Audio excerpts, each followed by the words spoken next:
Coming up next on the Nightly News Podcast. Students discuss inequalities and sexual discrimination during a discourse about the changes to Title IX and how it would affect students. There's talk about a bus coming to UCF that will provide medical options for women facing pregnancy. UCF is taking the initiative to help women with their hygiene throughout campus. Nightly News Podcast starts now.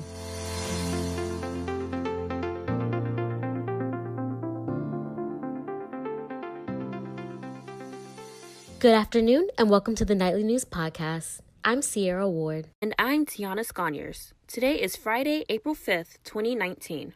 The Department of Education is reviewing over 105,000 public comments on its proposed changes to Title IX. Recent events on campus have encouraged students to discuss sex discrimination as the department undergoes its review process. Nightly News Podcast reporter Fritz Farrow has more on what UCF students had to say.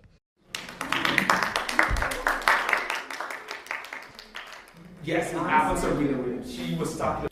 Students engaged in a wide-ranging discussion about inequality, social justice, and sex discrimination over tea at an MSC-sanctioned event. The changes to Title IX would allow the accused to cross-examine the accuser and limit a school's responsibility for off-campus incidents.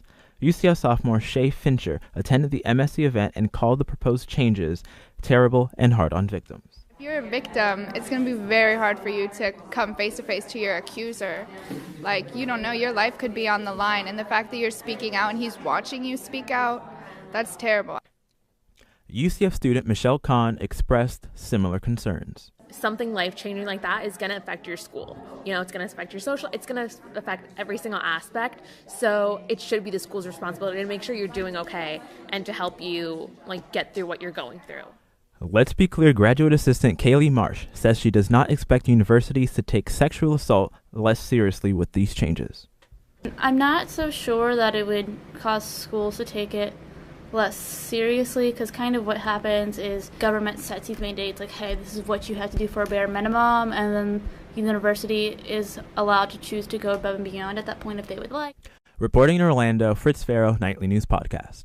The department will decide whether or not to follow through with the Title IX changes after it finishes reviewing the public comments. A new bus will soon come to campus that offers women free pregnancy testing and sonograms. It allows for women to have confidential services and resources. Reporter Melissa Woodford provides more information about these resources, including counseling about medical options and data about abortion. The new mobile medical unit serves as a way to help women with unplanned pregnancies on campus. The bus is affiliated with the pregnancy centers of Oviedo and Sanford. The organization is open about its pro-life position. I interviewed different people about what the bus's presence means to them. Nicole Gallagher has had an abortion in the past. I know that upon having an abortion, it leaves a hole in a woman's soul, that she may be driven by different ways to try to mask that pain, but it's there. Andrea Crecise, the leader of the organization, said that women on the bus are given the highest quality care.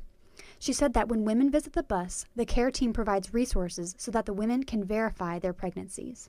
Doesn't she deserve to have all the facts in front of her so that she can make an informed choice? And so that's really what it all boils down to. And we can all agree with that. The woman performing the ultrasounds, Amber Dunson, is a registered diagnostic medical sonographer and has been doing sonography for 9 years. We follow all HIPAA laws as far as patient privacy. So if she has someone come with her, we usually ask them to wait outside until the actual ultrasound. This pregnancy help center is unique for providing a $20 pregnancy test and $200 ultrasound test for free. In Orlando, Melissa Woodford, Nightly News Podcast. The bus has been in the UCF area on Tuesdays, but will likely be switching so that it is in places surrounding the UCF area on Thursdays. There are about 37,000 female students at UCF, and the SGA initiative to put free feminine products in the bathrooms is off to a great start.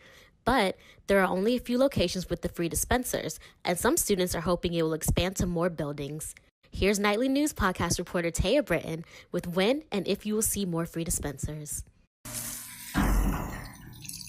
When you walk into the women's restroom in the all-night study at Farrell Commons, you see many things. There is free contraception, posters with health services information, and most recently added a free feminine hygiene product dispenser. In the fall, Senator Kevin Olson proposed this initiative, which passed in the Senate with a unanimous vote. Right now, UCF is in the pilot stage, testing out how much money and resources it will take so they can give that information to the incoming SGA administration. Olson, one of the project leads for the initiative, says that one of the most expensive components is the dispensers themselves. Currently, there are a few locations that have the free dispensers, including the Student Union and the All Night Studies. Senior experimental animation major Rebecca Bigalski spends most of her time in the Visual Arts Building or taking classes online. She hardly ever steps foot in the Student Union. I think if they put the dispensers in buildings where students actually have classes, it would be more beneficial. While expansion is definitely one of Olson's goals, he says they had to focus on student-funded spaces first. That was the biggest concern, is where's the money coming from in this whole process? Who's going to pay for it? Who's going to sustain it? In the next few weeks, there will be a dispenser put into the Recreation and Wellness Center. As a male, speaking for an issue that doesn't directly affect himself, Olson hopes that students see that SGA is there to hear the students' concerns and do what they can to help.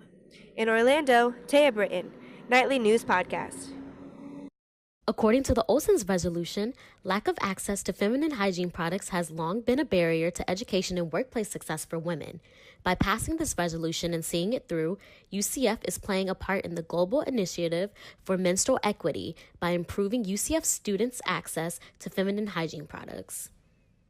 That's our time for right now. Thanks for joining us. Remember, you can always keep up with UCF Nightly News on Twitter, YouTube, Facebook, and Instagram. And if you've got a story idea you want us to know about, send it our way.